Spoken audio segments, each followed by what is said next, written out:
बोलो भक्त और भगवान की। तो आज दूसरा दिवस हुआ।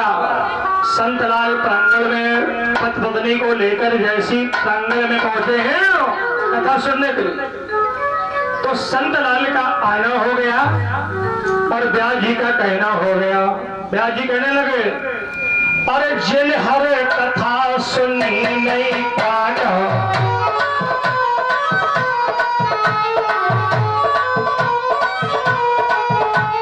समय बंध अहे भवन समाना,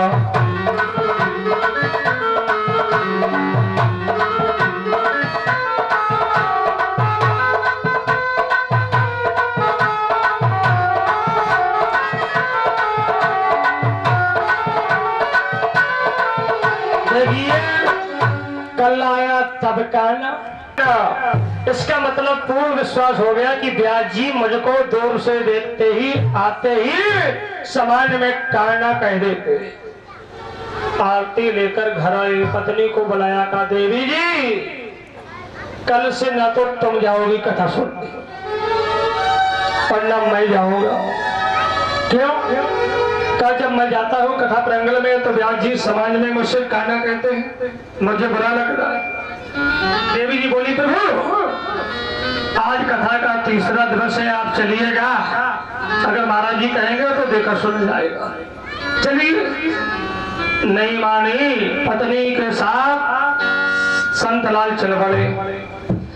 अब पत्नी जैसी प्रांगण में कथा सुनने के लिए आए तो आज कथा का तीसरा दिवस था। उसी समय कथा में प्रसंग ये चल रहा था कि अयोध्या में मर्यादा पुरुषोत्तम भगवान राम जी का अवतार हो चुका। अवतार की कथाएं चल रही थी और तब तक संतलाल का आना हो गया और पंडित जी का कहना हो गया। पंडित जी कहने लगे, क्या कहा? दशरथ पुत्र जन्म सुन काना, राम हो राम हो राम।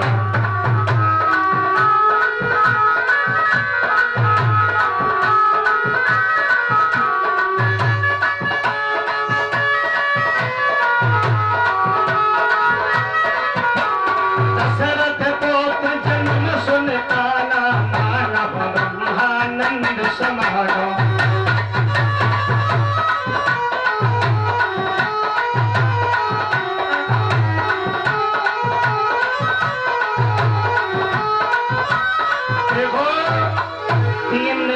संतलाल को सुनते सुनते अब चिड़चिड़ा करके घर में गए। देवी जी से बोले, खबरदार ना तो तुम जाओगी और ना मैं जाऊंगा। देवी जी ने कहा, स्वामी जी आज चौथा दिवस आ गया है, आज आप चलिएगा। अगर महाराज जी कहेंगे तो मैं पूछ ले होगी, कोई बात नहीं। आज चौथे दिवस महाराज जी चल करके जो ही आए उस समय कथा का प्रसंग ही चल रहा था। क्या कि कंस अपनी बहन देवकी को रथ में बिठा लेकर मथुरा से बटेश्वर जा रहा था भेजने के लिए। नगर से बाहर रथ निकला था, आकाशवाणी हो रही थी। तब तक संतलाल का आना हुआ और पंडित जी का कहना हो गया, अरे गगन ब्रह्म में बानी सुन काना,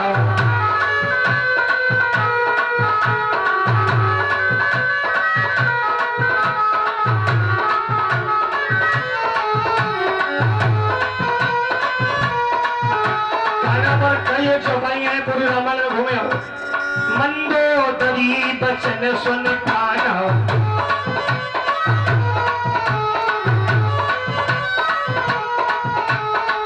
आप देखिए संतलाल जी सुनते सुनते हाथ जोड़कर खड़े हो गए महाराज जी से।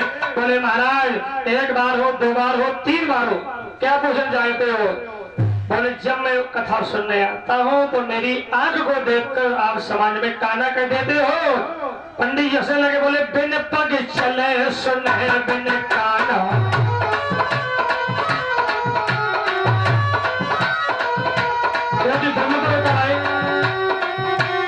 बिन पग चले सुने बिन काना,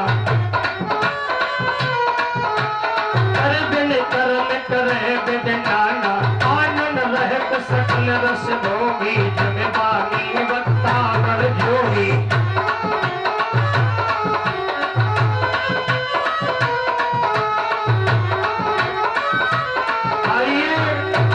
उसी समय संतलाल बोले महाराज एक बार दो बार तीन बार जब मैं आता हूँ तभी आप ऐसा शब्द कहते हैं, मुझे बुरा बुरा लगता है।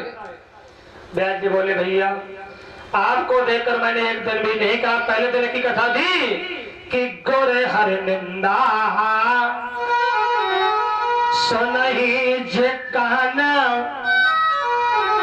काना कान से गुरु की भगवान की निंदा जो कानों से सुनता है उसको 100 गौ के मारने का पाप लगता है। और दूसरे तरह की ये भी कि जिन्हें हर कथा सुनी नहीं काना, जिन्होंने भगवान की कथा को कानों से नहीं सुना है उनके कान कैसे श्रवण दंड सांप के बामी के समान बताए। आपको देख करके तो कहा नहीं, बोले हाय महाराज 5-6 दिन तो हमारे इसी में निकल गए, मैं तो यही जानता रहा कि आप मुझे देख करके सुना रहे हो। तो व्यास जी कहते हैं जाकी रही भावना जैसी अप्रभ मूरत देखी तन तैसी। देखो जिसका जैसा भाव होता उसको उसी रूप का दर्शन प्राप्त हो जाता है। अब वही आइए कि आज बलि के गुरु को भगवान ने दंड दे दिया।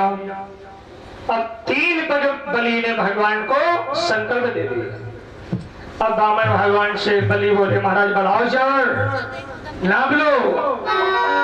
अब भगवान की चतुराई देखिए, मांगने के लिए गए तो बामन अंगुल और नापने के लिए जब कहा तो भगवान ने विराट रूप धारण कर लिया।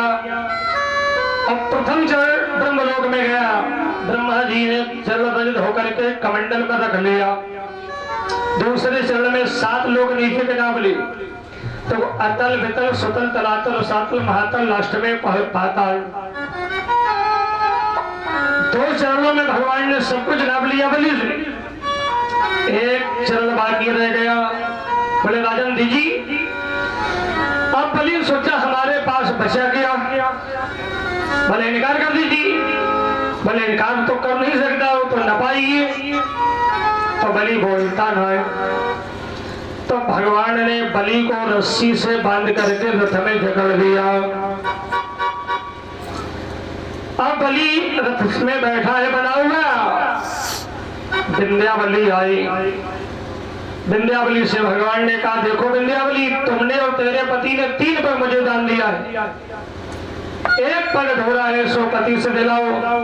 विंध्यावली बोली महाराज आपने 2 ही चरणों में सब कुछ नाप लिया, अब मेरे स्वामी के पास क्या वजह है, आप दाहिना चरण उठाइए और पति की पीठ पर रखकर स्वामी जी को भी चरणों में समर्पित कर लीजिए।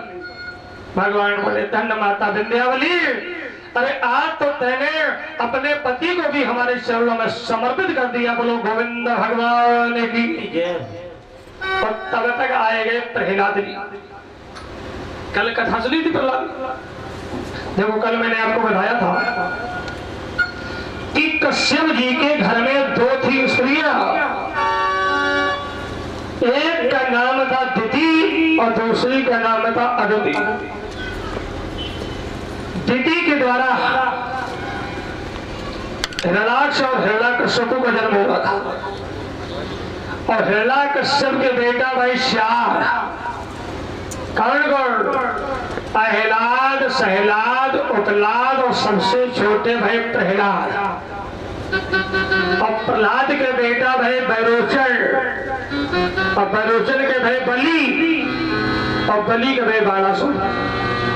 प्रहलाद जी, प्रहलाद की दृष्टि बलि पर और बलि की दृष्टि प्रहलाद पर पड़ गई। तो प्रहलाद को देखते ही बलि के आंखों में आंसू आए। जैसी आंसू आए तो आज प्रहलाद जी हाथ जोड़कर बामन भगवान से बोले महाराज ये बताओ कि आपने हमारे नाती को रस्सी से क्यों बांध दिया है? बोलिए। बोले प्रहलाद तुम्हारे नाती ने हमें 3 पग दान दिया है, 1 पग अधूरा है तो नाती से दिला दीजिए। प्रहलाद बोले बाबा जाके बाबा जिंदा बैठे नाती के नाम ये फर्जी पट्टा कहां से आ गया? समझो जिसके बाबा जीवित अभी बैठे हैं और बाबा के बाद पुत्र का नंबर आता, पुत्र के बाद तब नाती का नंबर आता है। भगवान बोले अरे पहला भक्तों ने मुझको नाना बात नचायो, इसलिए मुझे आना पड़ा। प्रहलाद बोले महाराज हमारे नाती की इच्छा थी कि हम देवलोक चला जाओ। भगवान बोले अभी नहीं, समय की प्रतीक्षा करो। मन चेती नहीं होते अप्रभ चेती तत्काल, जान कहत ते स्वर्ग को भेज दियो पाताल। भगवान ने कहा जाइए तुम्हें पाताल का राजा बनाता हूं, और चक्षु नाम का जब मन मंत्र आएगा तो आंधी जल करके इन्हीं बलि को इंद्र का सिंहासन प्राप्त हो जाएगा। बोलो बलवामन भगवान की जय। इतनी कथा सुखदेव जी से सुनने के बाद परीक्षित जी ने प्रश्न किया। अब इंद्र की माता के सामने आ गए।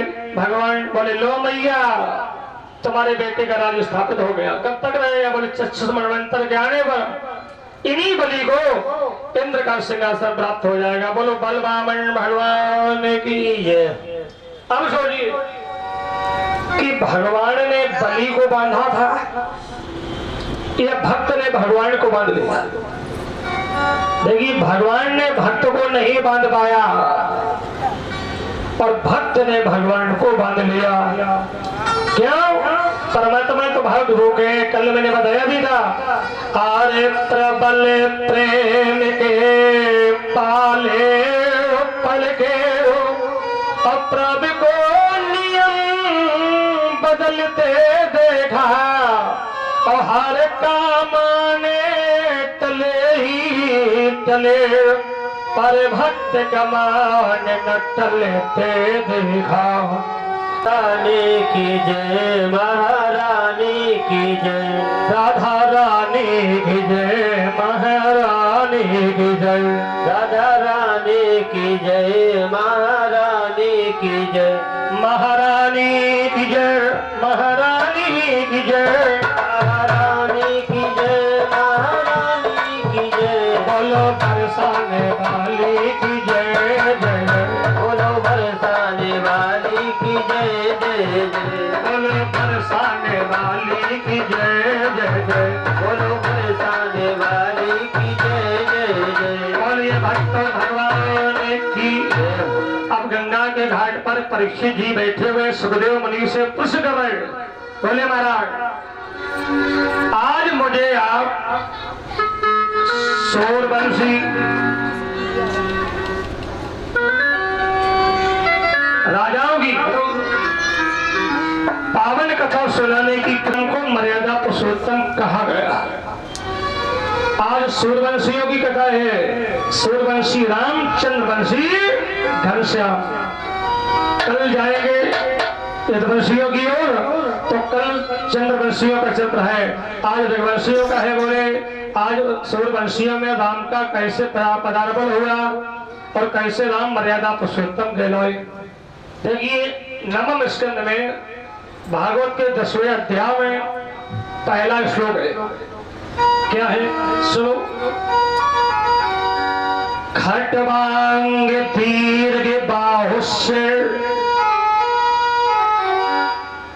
रघुष्मात पृथुस्रवा अजस्ततो महाराज स्मात दशरथो अभूत। देखिए खटवांग नाम के राजा ने अढ़ाई घड़ी में अपनी ही मुक्ति का मार्ग बनाया है। एक घड़ी आधी में पुण्य आर, और तुलसी संगत साध की हरे कोट अमरा। अढ़ाई घड़ी का 1 घंटा होता है और 60 मिनट का भी 1 घंटा होता है। तो खटवांग जी के यहाँ बेटा भाई दीर्घ बाहु, और दीर्घ बाहु से भय रघु, रघु से भय पृथु, पृथु से भय आगे, और अज के भाई दशरथ, और दशरथ के यहाँ मर्यादा पुरुषोत्तम राम जी का अवतार। देखिए अयोध्या में महाराज दशरथ जी के 3 विवाहों की कथा तुलसी के रामायण में दी गई कि कौशल्या, सुमित्रा और कैकेयी 3 रानियां अयोध्या में है। और कहीं कहीं पर मिलता है कि राजा दशरथ के 700 रानियां, लेकिन हर अनंत, हर कथा अनंत। भगवान के चरित्र अनंत हैं जिनका कभी वर्णन नहीं किया जा सकता। आइए, तो जिस समय अज के बेटा राजा दशरथ अयोध्या में बहे विवाह के, देखिए कौशल्या जी के विवाह की कथा को सुनाओ। तो कौशिक नरेश ने अपनी बेटी कौशल्या की शादी अयोध्या में दशरथ जी से तय कर दी। ये बात लंका के राजा रावण को मालूम हो गया कि कौशल्या की शादी अयोध्या में होने जा रही, और रावण 3 काल की बात जानता है। रावण ने सुना कि यदि कौशल्या की शादी दशरथ जी से होगी तो राम जी का अवतार होगा, और जब राम का अवतार होगा तो राम के हाथों मैं मारा जाऊं। ये सोच रहा है रावण। अब लंकापति लंका से चला, रथ पर देखो बैठ गया, कौशिक जी के यहाँ पहुंच गया। कौशिक ने देखा, रावण को प्रणाम किया, कहिए गुरुदेव कैसे आए? रावण बोला, राजन मैंने सुना है कि तुमने अपनी कन्या का विवाह अयोध्या में तय किया है। बोले हाँ हाँ, परसों हमारे यहाँ बारात आ रही। रावण बोला, दोहा विवाह न करो।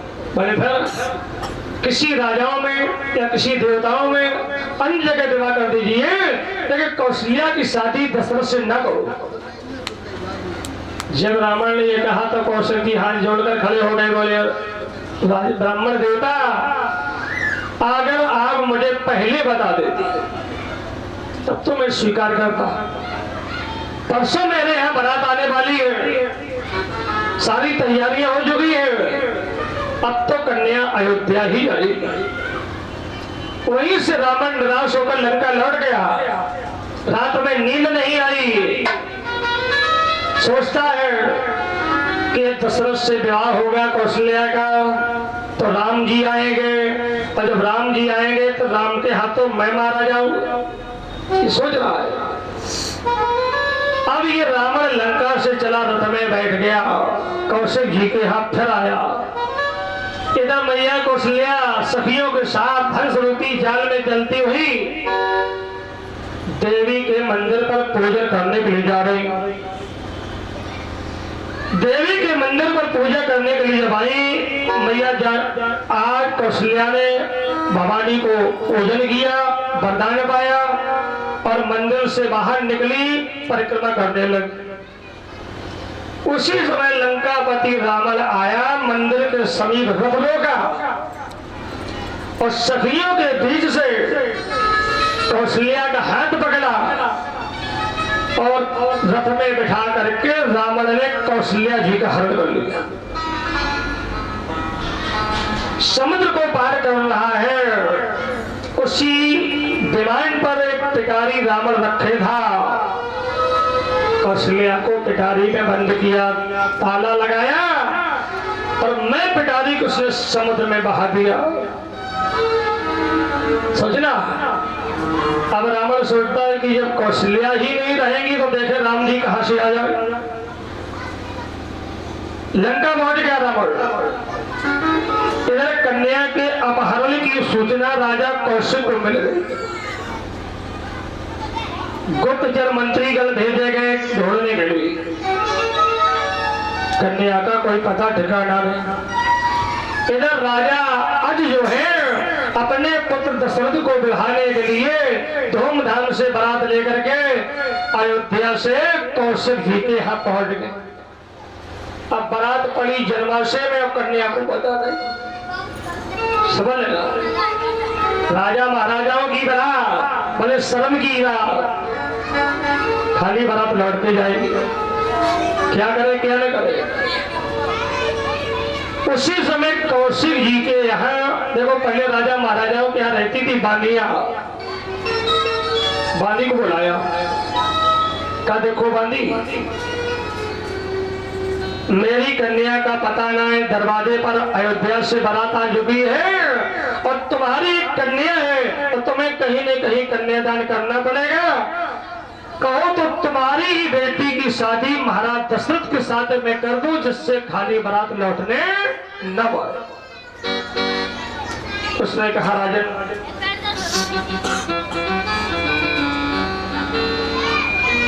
कहा राजन, आपके द्वारा ही कन्यादान हो जाए तो अत्युत्तम होगा।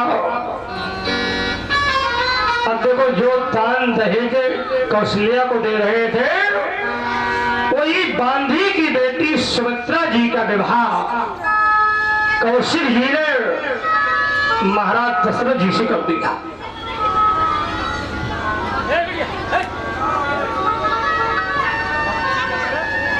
गोपाल हरे बोलो, गोपाल हरे, जय जय प्रभु दीन दयाल हरे, जय प्रभु दीन दयाल हरे, जय जय पाल हरे, गोपाल हरे, गोपाल हरे, जय जय प्रभु दीन दयाल हरे, जय जय प्रभु दीन दयाल हरे। बोलिए गोविंद भगवान की। जो दान दहेज कौशल्या को दे रहे थे, वही सुमित्रा जी को महाराज ने दे दिया। और राजा दशरथ के पिता अपने पुत्र अज को विवाह करके बारात के समय अयोध्या आ रहे, टापू पर ठहर गए। बरतियों की दृष्टि पड़ी पिताजी पर। दशरथ के पिता अजय से कहा, राजन, एक संदूक दिखाई पड़ रहा है, कहो तो खोद पड़ो और बाहर खींच लो। देखो, बारात का नाम है वो तो बारात, हर तरह के लोग होते हैं। 4-6 लोग कूद पड़े, पिटारी खींच कर बाहर लाए, ताला खोला, उसने कौशल्या जी को प्राप्त किया। अजय ने पूछा कि तुम किसकी बेटी हो, तुम्हारा नाम क्या है और तुम्हें समुद्र में किसने बहा दिया। कौशल्या ने बताया, राजेंद्र, हम कौशिक जी की बेटी हो, हमारा नाम कौशल्या है, मेरा विवाह अयोध्या में तय हुआ था, बारात के आने के 2 दिन बाकी थे और हम देवी के मंदिर पर पूजन के लिए गई। लंकापति रावण आया और मेरा हरण करके उसने समुद्र में बहा दिया। मेरा नाम कौशल्या है। अब राजा अज को विश्वास नहीं हो आए, रास्ते में कन्या मिल गई, अकस्मात विश्वास करे तो कैसे करे। तुरंत ही सुमित्रा जी को बुलाया, देखो सुमित्रा, ये कौन सी कन्या है। बस महाराज, यही हमारे महाराज की कन्या, इन्हीं का नाम कौशल्या है। तो आज बोले, कौशल्या, मेरे पुत्र दशरथ की तो शादी हो चुकी, चलो तुम्हारे पिता के हाथ में पहुंच जाओ। कौशल्या वाली, पिता के घर तो नहीं जाओगी। क्यों? मैंने महाराज दशरथ को पति निश्चित कर लिया, माता से वरदान भी मिल गया है, तो इसलिए सुमित्रा के साथ रथ में बैठाओ और अयोध्या ले चलो। वहां कन्या के मिलने की सूचना दे दी गई।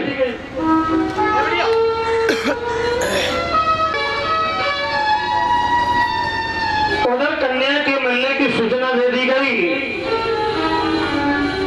आज सुमित्रा जी के साथ रथ में बिठा करके अयोध्या ले आए। अब अयोध्या में आते ही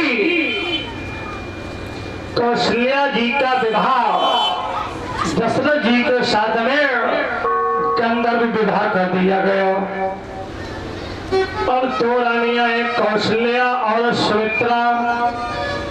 सोची दो रानियां अयोध्या में है, तो पहले विवाह हुआ था सुमित्रा से, गौर करना करो, और मजली मानना चाहिए कौशल्या को, लेकिन बड़ा माना गया कौशल्या को और मजली माना गया सुमित्रा को। इसलिए माना गया कि कौशल्या की शादी महाराज जी से प्रथम तय हुई थी, इसलिए श्रेष्ठ रानियों में माता कौशल्या ही मानेंगी। बोलो गोविंद भगवान की। युधामंड ने कैकेयी का विवाह महाराज दशरथ जी के साथ में कर दिया। तीन रानियों का वर्णन तुलसी के रामायण में आया है, रामायण में घुस जाओ, देखिए कितनी सुंदर कथा बाबा जी ने लिखी है। क्या लिखी है? आइए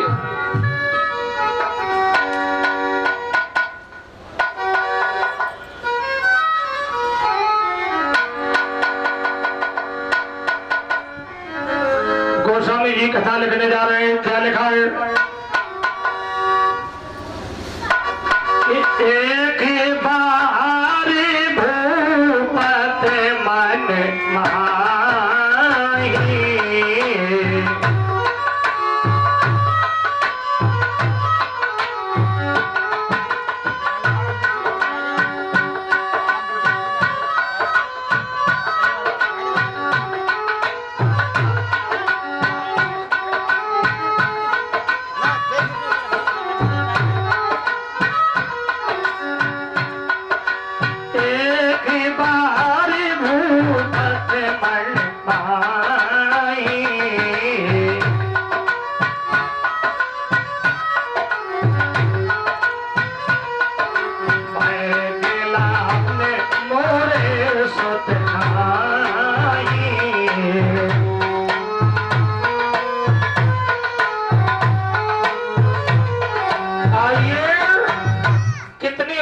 कथा है। एक बार भूपत मन माही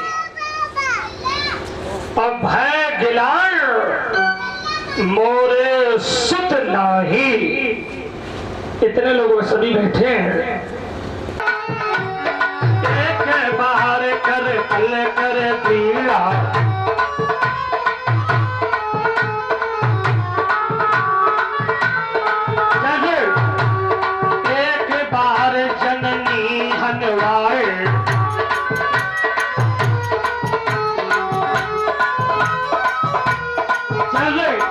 एक बार चुन कुसुम सुहाए,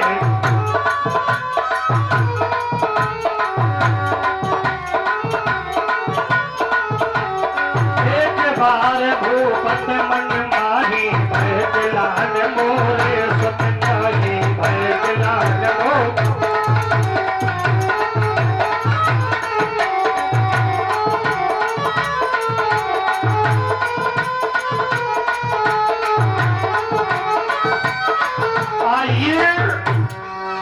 एक बार की बात किया है, ध्यान देना। श्रवण कुमार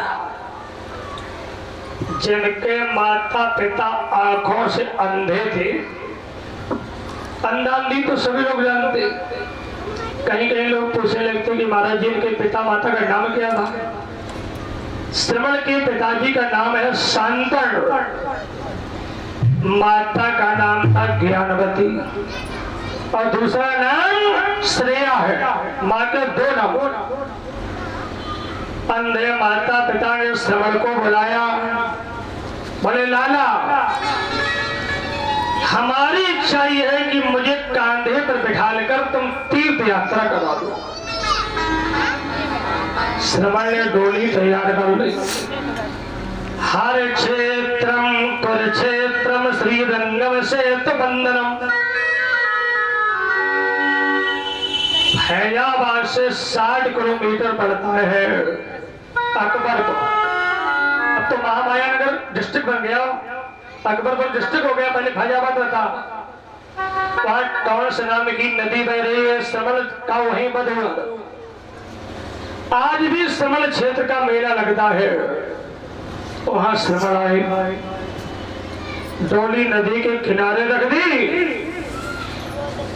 माता पिता ने कहा लाला मेरी इच्छा यह है कि मुझे प्यास लगी है, थोड़ा जल पिलाओ। श्रवण ने कमंडल उठाया, जल भरने के लिए नदी में पहुंचे। जो कमंडल डुबाया था, दशरथ जी शिकार के लिए निकले थे, इन्होंने बाण चला दिया। श्रवण के वक्षस्थल में लगा, श्रवण गिर पड़ा। दशरथ जी शिकार को उठाने के लिए दौड़े। देखा राजकुमार, बोले बेटा क्या मैया का नाम, क्या भैया का नाम, किसके बेटा हो? बताया राजा माता पिता अंधे हैं, हमारा नाम श्रवण है। मैं अंधे पिता को तीर्थ यात्रा के लिए लेकर निकला था, माता के समय प्यास लगी, जल भरने के लिए आया, कमंडल की डूबने की आवाज। राजन तुम्हारा बाण मेरे वक्षस्थल में लगा है। मेरे पिता माता नदी के किनारे प्यासे बैठे हैं, मेरे मरने की सूचना माता पिता तक पहुंचा देना। उसी समय श्रवण ने महाराज की गोद में प्राणों का परित्याग किया। बोलो गोविंद भगवान की। प्राणों का परित्याग हो गया। दशरथ जी ने कमंडल में जल लिया।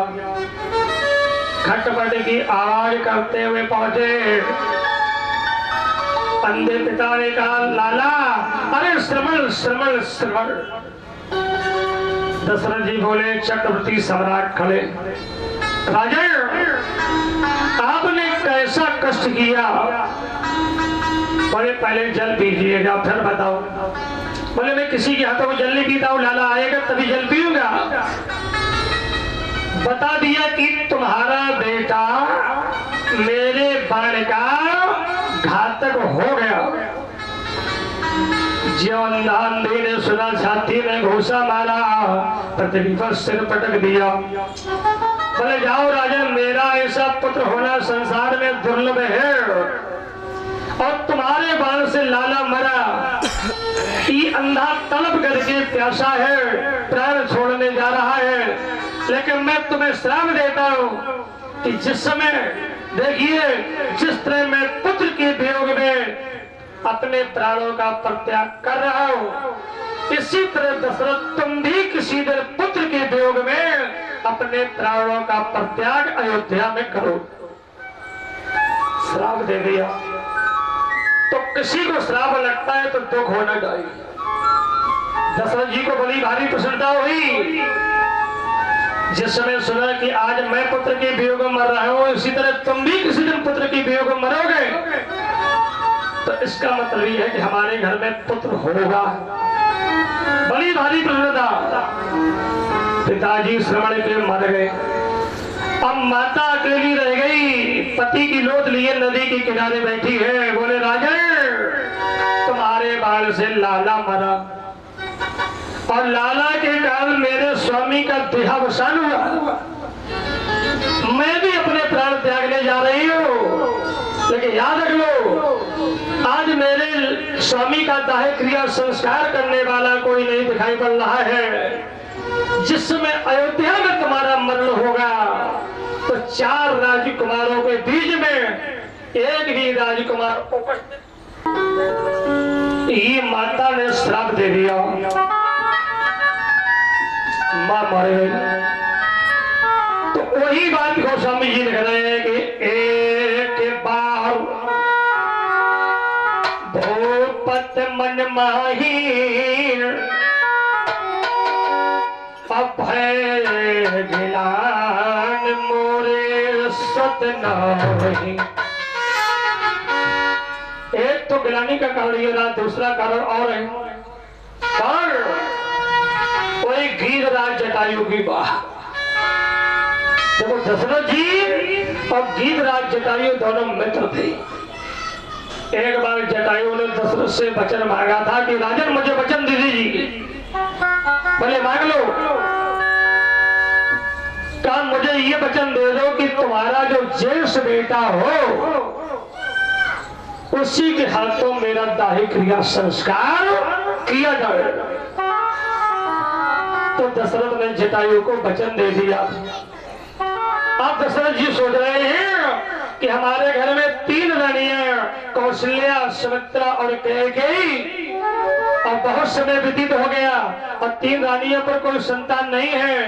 तो भय गिलान मोरे सतनाई, ये गिलानी फंसी हुई है राजा के हृदय में, फंसी हुई, क्योंकि रघुवंशियों की प्रथा है कि प्राण चला जाए पर बचन नहीं जाता है। तो इन्होंने अपने मन की बात गुरु बाबा वशिष्ठ को सुनाई। अब जब वशिष्ठ को सुनाई तो वशिष्ठ जी दशरथ जी से कहने लगे, अरे धरो धीरे हुए हैं सतचारी,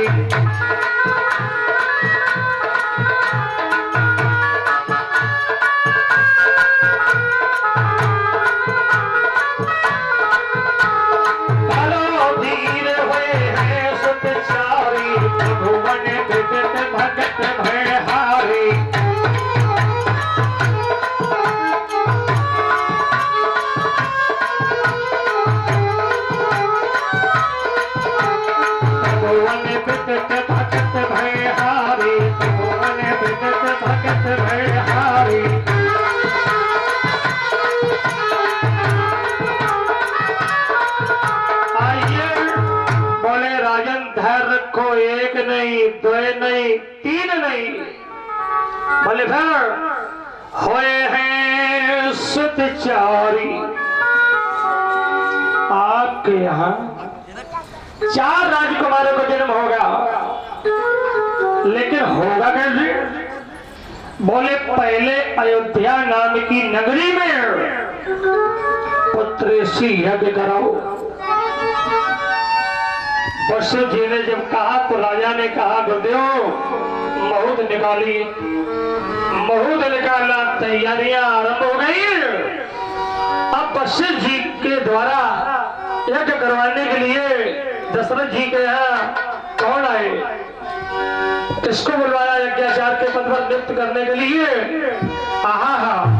श्रृंगी सही वशिष्ठ बुलावा, सब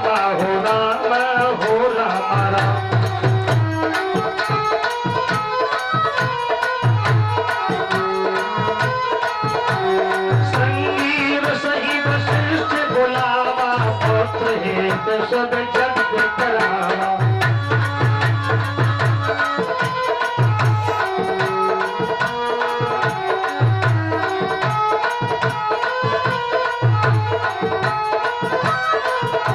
देखो, श्रृंगी महात्मा को यज्ञाचार्य के पद पर नियुक्त किया गया और महाराज दशरथ स्वयं बने यजमान।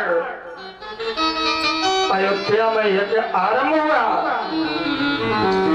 अंत में पूर्णाहुति दी गई। यज्ञ मंडप में पूर्णमदम पूर्णमादाय का उच्चार हुआ।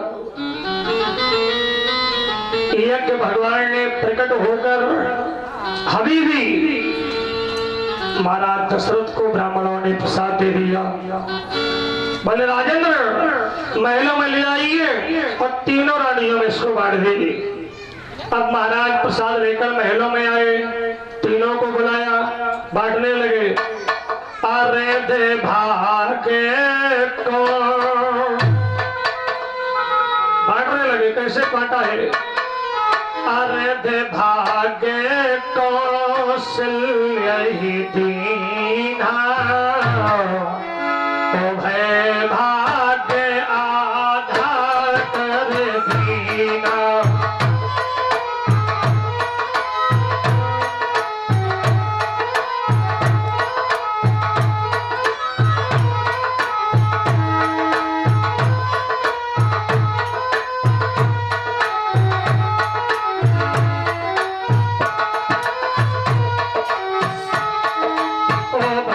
भाग्य आधार कर दी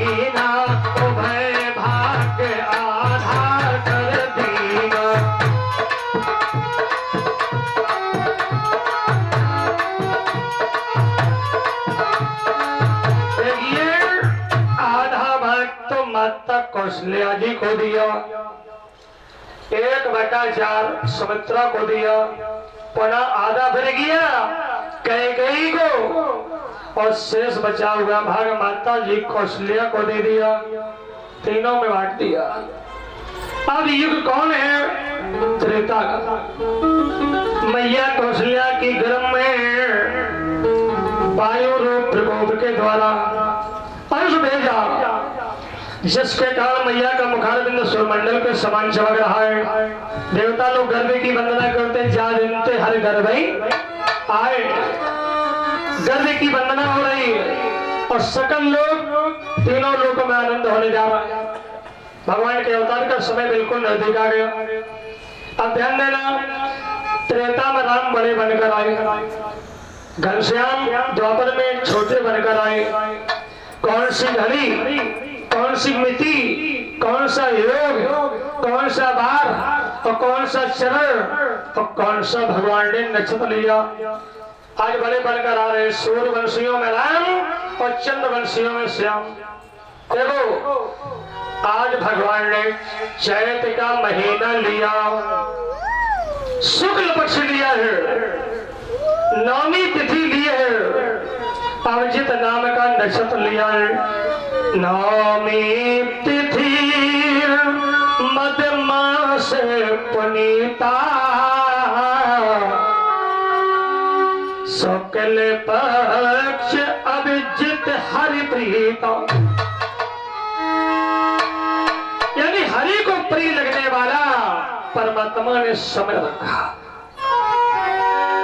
तो एक बात याद आ गई कि राम जी जब त्रेता में आए थे तो नवमी तिथि ली थी, चैत का महीना लिया था, शुक्ल पक्ष लिया और अभिजित नाम का नक्षत्र लिया और दिन के 12 बजे का समय लिया।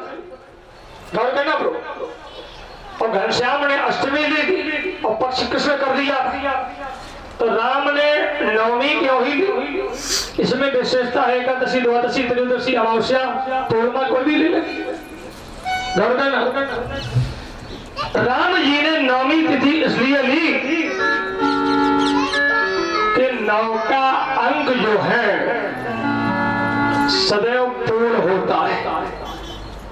गौर करना, नौ का अंक सदैव पूर्ण होता है। जैसे कि नौ का पहाड़ा पढ़ लो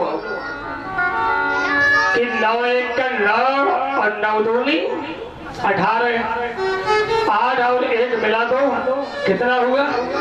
9 बना। 9 तिया 27, 7 और 2 मिलाओ 9 हो गया। और 9 चौको 36, 6 3 9 बन गया। 9 बना 45, 4 5 9 हो गया। 9 छक्का 54, 5 4 9 हो गया। तो हमारा मतलब ये है 9 का पहाड़ा पढ़िए, अंत में 9 ही बनेगा। इसलिए राम जी ने नवमी तिथि रखी है। जैसे कि 18 का पहाड़ा पढ़ो, ध्यान देना कि 18 1 18, 8 और 1 9 हो गया। तो 18 दूनी 36, 6 3 9 हो गया। 18 तिया 54, 5 4 9 हुआ। और 18 चौको 72 और 7 2 मिला दो कितना बना? 9। आगे को पढ़ो तो मैं भूल। कहने का तात्पर्य है कि 9 का अंक सदैव पूर्ण होता है। इसलिए राम ने नवमी तिथि रखी। परमात्मा ने अवतार के समय दिन के 12 बजे का समय। और एक बात बताएं, देखिए 12 महीने दिए गए, जनवरी से बदलता है, पंचांग के आधार से साल बदल जाता है जनवरी से, और पंचांग के आधार से संवत और साल आदेश चैत शुक्ल पक्ष प्रतिपदा से बदलता है। तो राम जी ने चैत ही क्यों लिया? चैत वैशाख जेठ साल सावन भादो को और कहते गए बोल पा रहे हैं। कहने का तात्पर्य तो राम जी ने चैत ही क्यों लिया, भादो को और ले ली? इसमें भी एक गुण भरा है। माताएं ध्यान दें, भाई लोग भी ध्यान दें। इसलिए राम ने चैत लिया कि चैत में लड़का होए होने बैसाख में असल भजैया हो, जेठ में लड़का जेठुआ होवे, आषाढ़ में परम सगुनिया होए, और श्रावण लड़का पिता हितकारी, क्योंकि श्रावण के महीने में भोले बाबा का व्रत किया जाता है। कपिल भगवान आए थे जिन्होंने मैया देवती को सांख्य सुनाया था और गंगा सागर में प्रस्थान किया, सारे तीर्थ बार बार गंगा। तो श्रावण लड़का पिता हितकारी, और भादो में जन्म रानी होए, कुआर में लड़का होए कुकुरमी, और कार्तिक असल जुआरी होए, और अरे अगहन लड़का परम कमेरो, और पूस में जन्म जलैया होए, और माह में लड़का होए महामुने, और फागुन असल नचैया होए। बोलो गोविंद भगवान की। हाँ तो भैया इससे राम जी ने इस चैत ही लिया। आइए अब भगवान दिन के 12 बजे का मंगल समय है, अब कौशल्या की गोदी में प्रकट होने जा रहे हैं। कैसे? भय प्रकट कृपाला दीन दयाला,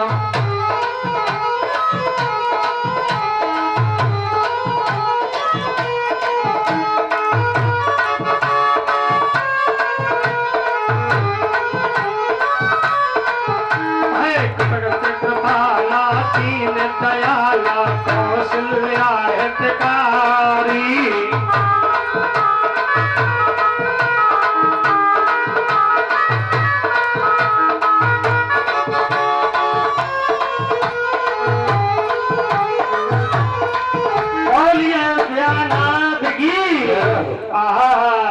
अयोध्या में प्रकट हुए भगवान। तो सन से सुरदन परम दीवानी, समुद्र में चले आई सब रानी,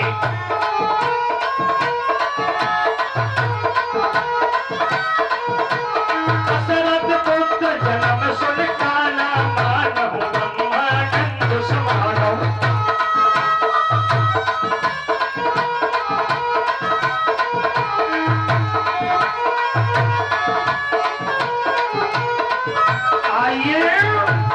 एक लोक की कौन कहे, आए तीनों लोगों में गंधर्व लोग गाना गा रहे हैं, अप्सराएं नृत्य कर रही हैं, भगवान राम प्रकट हो गए, अवतार धारण कर लिया है। अब माता सोने की थाली में आरती सजाए हैं और अयोध्या में दान लुटाया जा रहा है, दान देखो चल रहा है।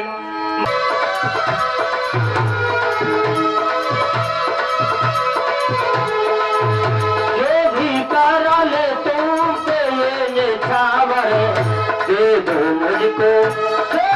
मुझको सजाया है राम, मेरे अलवेले राम, मेरे अलवेले राम, मेरे अलवेले राम, मेरे अलवेले राम।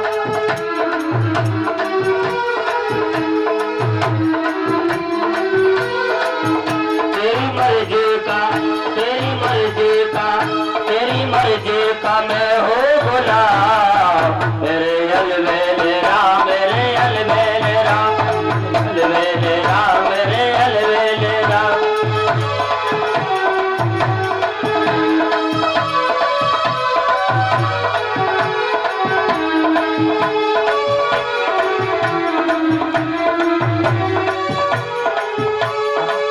हार चुका हूँ सब अपने लगा कर, हार चुका हूँ सब अपने लगा कर, अब अपना संभालो इंतजार, अब अपना संभालो इंतजार। तेरे अलवेले राम, मेरे अलवेले राम, मेरे अलवेले राम, मेरे अलवेले राम। तेरी मर्जी का, तेरी मर्जी का मैं हो गुलाम। मेरे अलवेलेरा, मेरे अलवेलेरा, मेरे अलवेलेरा, मेरे अलवेलेरा।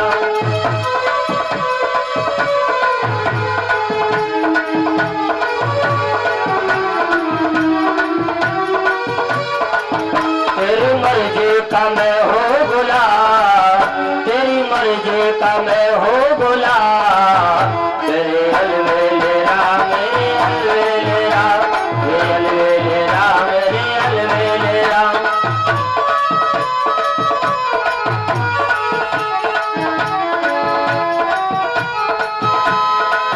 तेरी रजा पे ये राम कले है, तेरी रजा पे ये राम कले है। तेरी मेरी दौलत पे, मेरी दौलत पे तेरा नाम। मेरे अलवेलेरा, मेरे अलवेलेरा, मेरे अलवेलेरा, मेरे अलवेलेरा। तेरी मर्जी का, तेरी मर्जी का, तेरी मर्जी का मैं हो गुलाम। मेरे अलवेलेरा, मेरे अलवेलेरा, मेरे अलवेलेरा, मेरे अलवेलेरा। तेरी मर्जी का, तेरी मर्जी का मैं हो गुलाम। मेरे अलवेलेरा, मेरे अलवेलेरा।